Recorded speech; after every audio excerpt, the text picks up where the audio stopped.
Are you sick of winter like I am?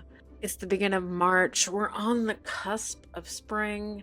The weather keeps teasing us with nice days and then really crappy cold days. To help battle this, I watch movies that remind me spring's around the corner, that give me those spring vibes. This week's movie is going to be the 1953 film Roman Holiday.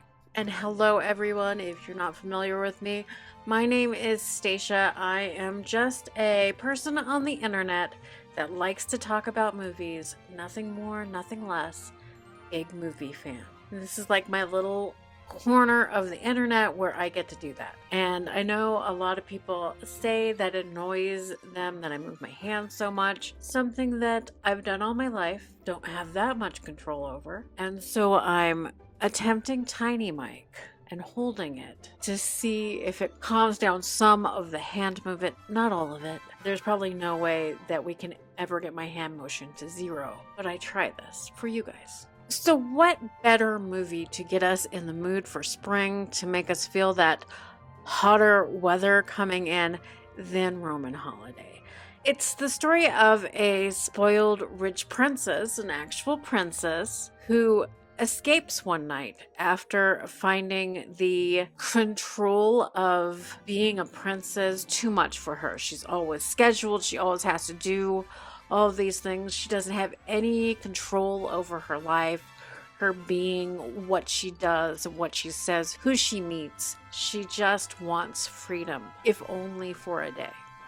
So one night after she has a breakdown about her scheduled appointments and her public image, and they drug her to calm her down, she escapes and spends a day in Rome, which, what a better place to escape for. This is like a love letter, a travelogue to Rome, as much as it is a romance between the two leads in the movie. Audrey Hepburn, of course, plays the princess, Princess Anne or Anya, and Gregory Peck plays a newspaper reporter, kind of scamming her to see if he could get the scoop on why she ran away. His character's name is Joe Bradley. There's also his photographer, photojournalist friend, played by Eddie Albert, playing Irving in this movie. And those are the three main leads of this movie. 95% of the screen time is going to be taken up by one of those three characters. Like I said, it's kind of a love letter to Rome. Not only a romance between Joe and Anya, and it's a day romance, but she spends that day doing things that she can't do. She gets her hair cut. This is a rare part where you see Audrey Hepburn with longer hair, and they cut it to give her her fabulous pixie cut. The hairdresser that does her haircut kind of has an infatuation with her. She's so lovely, breezy, and airy, just like you expect an Audrey Hepburn character to be. The director of Roman Holiday is William Wyler, who brought you such things as Ben-Hur, The Best Years of Our Lives, two very heavy hitters. He even directed Funny Girl, that gave Barbra Streisand her start in movies. She was still a big star before that. He would go on to work with Audrey Hepburn a couple more times. He was director of How to Steal a Million and The Children's Hour. They forged quite a relationship by working together in Roman Holiday. And this is Audrey Hepburn's first major film role. This movie was originally optioned by Frank Capra as a movie, and he dropped out under the stipulations. He didn't think $1.5 million, which was this movie's budget, was enough to make what he envisioned this film to be, so he dropped out. Originally, it was developed with Elizabeth Taylor in mind for the lead. And Gregory Peck's character was originally envisioned with Cary Grant as the lead. It would have been a whole different feel of a movie if Elizabeth Taylor and Cary Grant were in the leads of this movie. Gregory Peck actually took this film to actually change his reputation. Nobody saw him as the rom-com type of guy. and he wanted to be in lighter fare. And to set about this being sort of a travelogue for Italy also, it's kind of an advertisement for Vespa also, like Top Gun probably did for military recruitment. Roman Holiday probably did the same for the sales of Vespas. It is very prominent in a segment of the storyline, and it makes it look so effortless and fun. I imagine sales of Vespas skyrocketed after this movie came out. And also, this is the first American movie shot entirely in Italy. So on this being filmed in Italy, originally Italy said no to filming it there. They thought it would be the typical American film disparaging Italian. There was some back and forth. And after, looking at the script and everything, Italy decided to let them film there. I touched on the matter that this movie was made for $1.5 million, and it is kind of a lower budget even for the early 50s. William Wyler had envisioned it as being shot in color, bright Technicolor, that was very known for the movies, especially the 1950s. One of the things that they had to do because of the lower budget is film it in black and white, which I think this movie would have been brilliant in color, but it is so beautifully shot in black and white that I don't think the black and white takes away from it showing the beauty of Italy and having everything come across so well. It is beautifully photographed in black and white. The small budget is also a reason that Audrey Hepburn was cast in the film. She wasn't a big star. This is her first major role. She'd done little parts here and there. She'd been on Broadway, but first major film role, so not a household name. If they would have brought Elizabeth Taylor in, the movie would have gone over budget. They couldn't afford Elizabeth Taylor in the end. But what a find when they found Audrey Hepburn for this movie. It is now, you could not imagine any other person except Audrey Hepburn in this film. And Gregory Peck is perfect in his role of Joe, the reporter, following her around, trying to get the story, trying to make that money. That has a change of heart. Gregory Peck was already a big star. He was name above the title, and it's a stipulation of his contract that he is name above the title and the only one that appears above the title. Except halfway through filming, Gregory Peck realized himself how much the camera loves Audrey Hepburn and said to the studio that you better put her name above the title because she is going to be a big star. One of the other things about this movie was written by Dalton Trumbo, who at this time was in the thick of being blacklisted. He did have a co-writer, John Dickton, in this movie, but instead of, if you happen to have an original copy of this movie or saw it when it came out, Dalton Trumbo, of course, because we're in the middle of blacklisting, is not listed in the credits of this movie.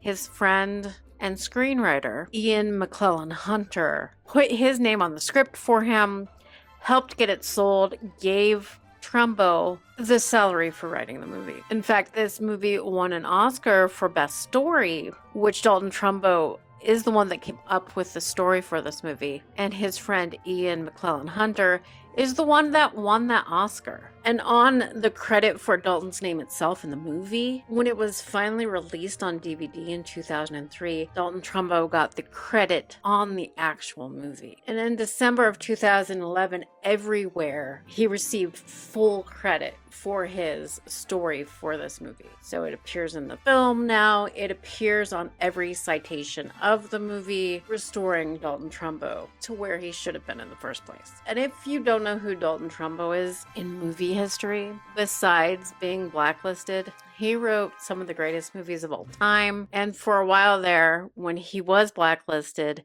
his name was never used. He either had to have a friend front their name for it, or there was pseudonyms used when the director knew exactly that Dalton Trumbo had written everything. I mean, he wrote Spartacus during this time. So part of the reward of Italy letting Roman Holiday film there, it opened the 14th Venice Film Festival. It was actually where the film premiered. So it premiered in Italy first. And it was a huge hit. In its first week, it grossed $165,000, which was huge back then for an opening week. And goes back to the fact that this film was only made for $1.5 million. And when it was first released in America, it was only released in Radio City Music Hall. And so that gross is from one movie theater. Then it slowly opened in Portland, Oregon after that the same week as a double feature with the movie Murder Without Tears. And it grossed $14,000 in the Portland theaters, which Portland was a really small town back then, so $14,000 at the box office in 1953 in 2 theaters is probably amazing. Probably a full house. And critically, critics loved this movie. It was charming. It was beautifully shot, very scenic. It was very humorous. It was just, this is why I picked it for the burgeoning springtime we have upon us. It's just a delightful movie to watch. There's nothing that you will watch this movie with a smile on your face the whole time. It's nothing serious, but it is good. And that's what a good rom-com can be. Just put a smile on my face, nothing serious, and have a good time, but don't be overly sentimental, overly, I don't know. Don't do the overreacting, the over sentimentality, the trite dialogue or anything like that. Make your movie more like a Roman Holiday that is just delightful the whole time, well acted, well scripted, looks beautiful. That's all I'm asking for. And Roman Holiday was the second most popular film of 1953. From Here to Eternity was the biggest grossing film of that year. And it was an international hit. It said Paramount was kind of disappointed in its domestic box office, but it was far made up for from its international box office, which movie studios didn't really rely on that during that time. It's heavily relied on nowadays. If you don't do well internationally nowadays, your movie has just bombed. It goes on to gross in the USA and Canada around $5 million, but internationally it grosses $12 million. And like I said, it is a travelogue to Italy. It is a commercial for Vespa. You couldn't ask for anything better than the movie Roman Holiday for your tourism board. And what helped this movie internationally?